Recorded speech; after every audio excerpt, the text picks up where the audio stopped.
for Faith book, the book of faith, the Word of God, the Bible.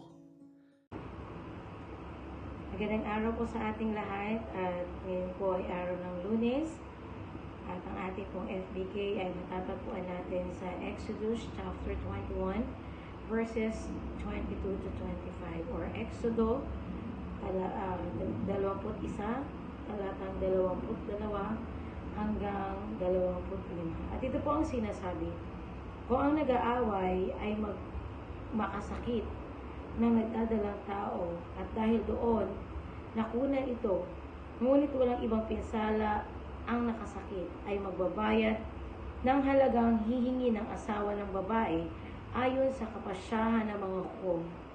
Ngunit kung may iba pang pinsalang tinamo ang babae, paparusahan ang nakasakit. Buhay din ang kabayaran sa buhay, mata sa mata, ngipin sa ngipin, kamay sa kamay, paa sa paa, sunog sa sunog, sugat sa sugat, galos sa galos. Yan po ang sinasabi ng talatang sa Exodus chapter 21 chapter 21 verses 22 to 25. Ipinapakita po sa talatang ito ang sukdulang parusa kapag ang isang tao ay nagkasala or nakapatay. So, ang halimbawa po sa ating nabasa ay ang talata na patungkol sa isang babaeng buntis na kung saan kapag ito po ay na-aksidente na hindi mo naman sinasadya at namatay at nakunan, ang sabi po dyan, ikaw ay magkakaroon ng parusa na naaayon sa hinihingi ng kanyang asawa.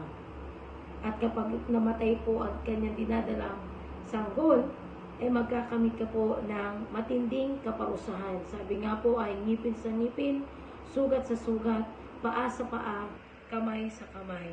So, binapalangkas po ng talatang ito ang legal na prinsipyo ng sinaunang Israel na idinisenyo upang magdala ng hustisya. Pero bilang mga Kristiyano, itinuturo po sa atin ni Jesus na mahalin ang ating kaaway, humingi ng pagkakasundo at magpatawad. Sa liwanag ng turo ni Jesus, hinihikayat niya tayo magpaabot ng habag at biyaya. Naghahanap ng pagkakasundo at panunumbalik sa halip na humingi ng paghihiganti o paghihiganti. Mahalagang lapitan ang gayong mga talata ng may magpapakumbabang puso, naghahanap ng karunungan at patnubay ng Diyos sa pangunawa sa kanyang salita at sa aplikasyon nito sa ating buhay. Makikita po natin sa talata, parang sinasabi doon kapag nagkasala, talagang may tendency na ikaw ay gumanti. Lalo na kapag po halimbawa ikaw ay nasaktan.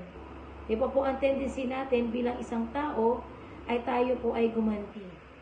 Ngunit ito pong senaryo na ito sa ating nabasa, bagamat napakabigat bilang isang Kristiyano, ay napakahirap naman pong gumanti.